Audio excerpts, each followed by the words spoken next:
Good morning, church. My name is Cabraya, but everybody mostly knows me as KB. And today I would like to share what the cross means to me. And I'm coming from the scripture of John 16, verse 33. And it says, I have told you these things so that in me you may have peace. In this world you will have trouble, but take heart. I have overcome the world. By this, the cross to me means courage. Um, as most of you may know, I did 20 years in the United States Air Force. And when it comes to courage, everybody's called to go a little higher than what they expect to. Um, for me, courage was leaving my hometown to go out into the world just to do something a little bit different.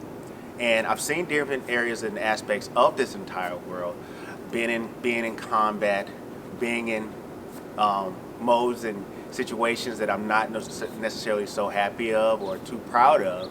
But there are moments where I am proud. And these are all different aspects to me of what courage is. You have something inside you that make you want to be better than what and who you are.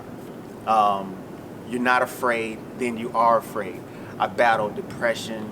I battled alcoholism. There are moments where you're called to intervene to save somebody's life, and you're also in moments where you're on the receiving end and somebody's actually saving you from taking your own life.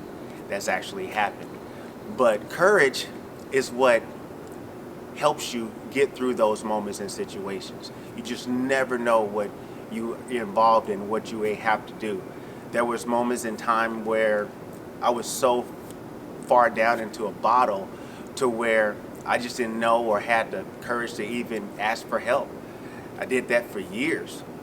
And courage is one aspect that actually saved me. And then there's an instinct moment when you just respond to a call. There was a troop of mine who was actually, this happened in the middle of the night. He was about to take his life, and his fiance reached out to me and said, hey, I need you to come over here. My fiance is in the process of trying to off himself, so to speak, take his own life. And without even thought or hesitation, I just went. That took an amount of courage for me. I remember also during my first deployment to Kuwait. No, not Kuwait. It was during Operation Allied Force in Kosovo, to where you just don't know. It took a lot of courage for me to leave home, and my daughter was only just a few weeks to a few months old at that time. And it took a lot of courage for me to just step up to the plate just to do that.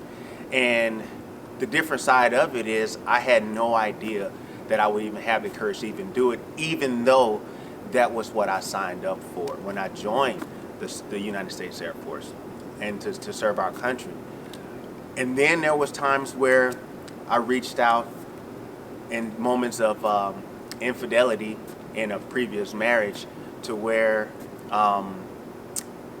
it took a lot of courage just to ask for forgiveness from others. But that forgiveness came from God himself.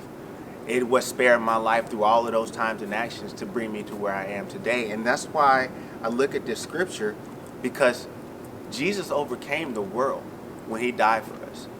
And it gave us all, including myself, the chance to make things better, to make things right, to come to him and to realize that he is the ultimate image of what courage is, just to lay down his life for all of us to be saved. And he says it here, but take heart, I have overcome the world. No matter what it is that we're going through, or what we may face, what we may experience, it's going to take some form of courage to do it. And even Jesus could have opted out, but he didn't. He didn't. He gave everything, including his life, just so we could be free. And that was a true act of courage right there. So I encourage you all to just reflect on those moments, to know what it means to be courageous. Don't hesitate to reach out. But Jesus did it first, And I want to encourage you all to do the same. Again, my name is Cabraya, KB.